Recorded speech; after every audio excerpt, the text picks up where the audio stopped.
ಆತ್ಮೀಯ ಬಂಧುಗಳೇ, ಶ್ರೀಮದ್ ಭಗವದ್ಗೀತೆ ತತ್ವ ವಿವೇಚನಿ ಟೀಕಾ ಅಧ್ಯಾಯ 4 ಜ್ಞಾನಕರ್ಮ ಸನ್ಯಾಸ ಯೋಗ. ಇದರಿಂದ ನಾವು 19ನೇ ಶ್ಲೋಕವನ್ನ ತಿಳ್ಕೊಳ್ತಾ ಇದ್ವಿ. ಓದ ಭಾಗದಲ್ಲಿ ನಾವು ಸಮಾರಂಭಾಹ ಅನ್ನುವಂಥ ಪದದ ಅರ್ಥ ಏನು, ಸರ್ವೆ ಅನ್ನುವಂಥ ವಿಶೇಷಣವನ್ನ ಇಲ್ಲಿ ಯಾಕೆ ಯೂಸ್ ಮಾಡಿದ್ದಾರೆ ಅನ್ನೋದ್ರ ಬಗ್ಗೆ ತಿಳ್ಕೊಂಡ್ವಿ. ಈಗ ಪ್ರಶ್ನೆ ಏನು ಅಂತಂದ್ರೆ, ಕಾಮ ಸಂಕಲ್ಪ ವರ್ಜಿತಾಹ ಅನ್ನುವಂಥ ಪದದಲ್ಲಿ ಬಂದಿರುವಂತಹ ಕಾಮ ಮತ್ತೆ ಸಂಕಲ್ಪ ಈ ಶಬ್ದದ ಅರ್ಥಗಳೇನು, ಮತ್ತು ಇದರಿಂದ ರಹಿತವಾದ ಕರ್ಮಗಳು ಅಂತಂದ್ರೆ ಅದು ಯಾವುದು ಅನ್ನೋ ಒಂದು ಪ್ರಶ್ನೆ ಕೇಳಿದ್ದಾರೆ.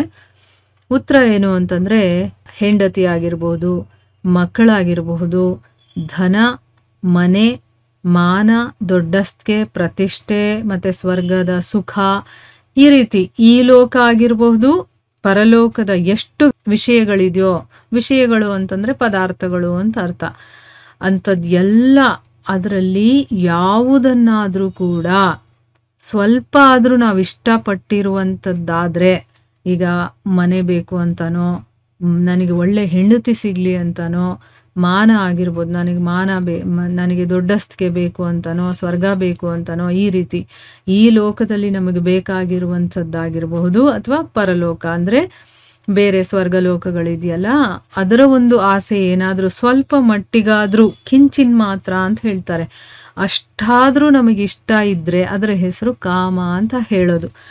ಆಸೆ ಅನ್ನೋದು ಸ್ವಲ್ಪ ಆದರೂ ನಮ್ಮಲ್ಲಿದ್ದರೆ ಅದನ್ನು ಕಾಮ ಅಂತ ಹೇಳ್ತಾರೆ.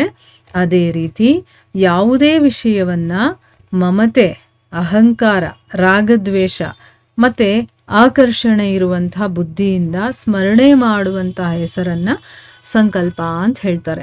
ಈಗ ಇದು ಕ್ಲಿಯರ್ ಆಗಿ ಅರ್ಥ ಆಗಿದೆ ಅಲ್ವಾ? ನಾವು ಹೆಂಡತಿ ಬೇಕು, ಗಂಡ ಬೇಕು, ಮಕ್ಕಳು ಬೇಕು, ಮನೆ ಬೇಕು, ನನಗೆ ಹೆಸರು ಬರಬೇಕು, ಸ್ವರ್ಗ ಬೇಕು, ಈ ರೀತಿ ನಾವು ಏನನ್ನಾದರೂ ಸ್ವಲ್ಪ ಆದರೂ ನಮ್ಮಲ್ಲಿ ಆಸೆ ಇದ್ದು ನಾವು ಬಯಸಿದ್ರೆ ಅದನ್ನು ಕಾಮ ಅಂತ ಹೇಳೋದು.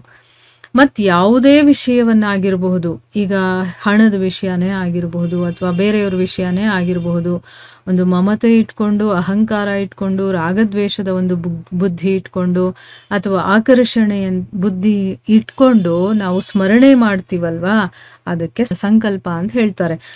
ಈಗ ಕಾಮ ಅಂದ್ರೆ ಏನು, ಸಂಕಲ್ಪ ಅಂತಂದ್ರೇನು ಅರ್ಥ ಆಗಿದೆ ಅಲ್ವಾ?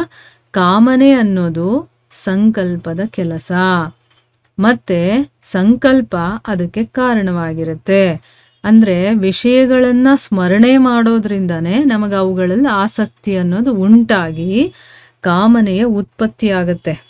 ಆಯಿತಾ? ನಾವು ಯಾವಾಗಲೂ ಅದನ್ನೇ ಸ್ಮರಣೆ ಮಾಡ್ತಾ ಇದ್ರೆ ಅದರಲ್ಲಿ ನಮ್ಗೆ ಆಸಕ್ತಿ ಬರುತ್ತೆ, ಆಸಕ್ತಿಯಿಂದ ನಮಗೆ ಕಾಮನೆ ಅನ್ನೋದು ಉತ್ಪತ್ತಿ ಆಗುತ್ತೆ. ಈ ವಿಷಯದ ಬಗ್ಗೆ ನಾವು ಮೊದಲೇ ಕೇಳಿದ್ವಿ, 2ನೇ ಅಧ್ಯಾಯದಲ್ಲಿ 62ನೇ ಶ್ಲೋಕ. ಅದರಲ್ಲಿ ಏನು ಹೇಳಿದ್ದಾರೆ, ಆ ಶ್ಲೋಕ ಯಾವುದು? ಧ್ಯಾಯತೋ ವಿಷಯಾನ್ ಪುಂಸಃ ಅಂತ ಬರುತ್ತಲ್ಲ, ಆ ಶ್ಲೋಕದಲ್ಲಿ ಏನು ಹೇಳಿದಾನೆ?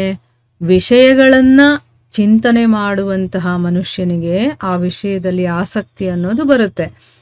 ಆಸಕ್ತಿ ಬರೋದ್ರಿಂದ ಆ ವಿಷಯಗಳ ಕಾಮನೆ ಉಂಟಾಗತ್ತೆ, ಮತ್ತೆ ಕಾಮನೆಯಲ್ಲಿ ವಿಘ್ನವಾಗೋದ್ರಿಂದ ಕೋಪ ಅನ್ನೋದು ಬರುತ್ತೆ. ಯಾವಾಗ ನಾವು ಅನ್ಕೊಂಡಿದ್ದು ನಮಗೆ ಸಿಗೋದಿಲ್ವೋ, ಅದರಲ್ಲಿ ಏನಾದರೂ ತೊಡಕುಗಳು ಬಂತೋ ಆಗ ನಮ್ಮ ಮನಸ್ಸಿಗೆ ಕೋಪ ಅನ್ನೋದು ಬಂದ್ಬಿಡುತ್ತೆ. ನಾನು ಅನ್ಕೊಂಡಿದ್ದಾಗಲಿಲ್ವಲ್ಲ, ನಾನು ಬಯಸಿದ್ದು ಸಿಕ್ಲಿಲ್ವಲ್ಲ ಅಂತಂದ್ಬಿಟ್ಟು.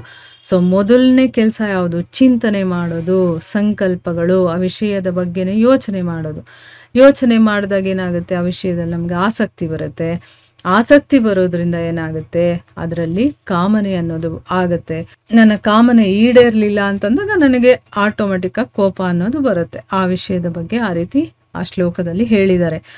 ಯಾವ ಕರ್ಮಗಳಲ್ಲಿ ಯಾವುದೇ ವಸ್ತುವಿನ ಸಂಯೋಗ ಆದಾಗ ಅಥವಾ ವಿಯೋಗದ ಬಗ್ಗೆ ಕಿಂಚಿನ್ ಮಾತ್ರ ಕೂಡ ನಮ್ಮಲ್ಲಿ ಕಾಮನೆ ಇರೋದಿಲ್ವೋ, ಅದೇನೇ ಆದರೂ ಕೂಡ ನನಗೇನೇ ಬಯಕೆಗಳು ಬರೋದಿಲ್ವೋ, ಮತ್ತು ಯಾವುದರಲ್ಲಿ ಮಮತೆ, ಅಹಂಕಾರ ಅಥವಾ ಆಸಕ್ತಿ ಇದೆಲ್ಲ ಇರೋದೇ ಇಲ್ವೋ, ಅದರ ಅಭಾವವಿರುತ್ತೋ, ಅಂದರೆ ನನಗೆ ಯಾವುದ್ರ ಮೇಲೂ ಕೂಡ ಮಮತೆ ಇರೋದಿಲ್ಲ, ಯಾವುದೇ ವಿಷಯದಲ್ಲಿ ಅಹಂಕಾರ, ಆಸಕ್ತಿ ಏನೂ ಇರೋದಿಲ್ವೋ, ಮತ್ತು ಯಾವುದು ಬರೀ ಲೋಕ ಸಂಗ್ರಹಕ್ಕೋಸ್ಕರ, ಅಂದರೆ ಈ ಜಗತ್ತಿಗೆ ಒಳ್ಳೆಯದಾಗಲಿ ಅಥವಾ ಜನರಿಗೆ ಒಳ್ಳೆಯದಾಗಲಿ ಅಂತ ನನ್ನ ಸ್ವಾರ್ಥಕ್ಕಲ್ಲದೆ ಪರಮಾರ್ಥಕ್ಕೋಸ್ಕರ ನಾವು ಕೆಲಸಗಳನ್ನು ಮಾಡ್ತೀವೋ, ಅದೆಲ್ಲ ಕೆಲಸಗಳು ಕೂಡ ಕಾಮನೆ ಮತ್ತು ಸಂಕಲ್ಪದಿಂದ ರಹಿತವಾಗಿರುವಂಥದ್ದು. ಎಲ್ಲಿವರೆಗೂ ನಮಗೆ ಈ ಒಂದು ಬುದ್ಧಿ ಬರೋದಿಲ್ವೋ, ಅಂದರೆ ಯಾವುದರಲ್ಲೂ ಆಸಕ್ತಿ ಇಲ್ಲದೆ ಕಾಮನೆ ರಹಿತವಾಗಿ ಸಂಕಲ್ಪ ರಹಿತವಾಗಿ ನಾವು ಕೆಲಸಗಳನ್ನು ಮಾಡೋದಿಲ್ವೋ ಅಲ್ಲಿವರೆಗೂ ಅದು ಸ್ವಾರ್ಥ ಅನ್ನಿಸ್ಕೊಳ್ಳುತ್ತೆ. ಅಂದರೆ ಅಲ್ಲಿ ಸಾಧನೆಯ ಪ್ರಾರಂಭದ ಹಾದಿಯಲ್ಲಿ, ಅಂದರೆ ನಾವಿದ್ದೀವಲ್ವ ಈಗ ಸ್ಟೇಜು, ಆ ಸ್ಟೇಜಲ್ಲಿ ನಮಗೆ ಆಸಕ್ತಿನೂ ಇರುತ್ತೆ, ಕಾಮನೆನೂ ಇರುತ್ತೆ, ಮತ್ತು ಸಂಕಲ್ಪನೂ ಇರುತ್ತೆ.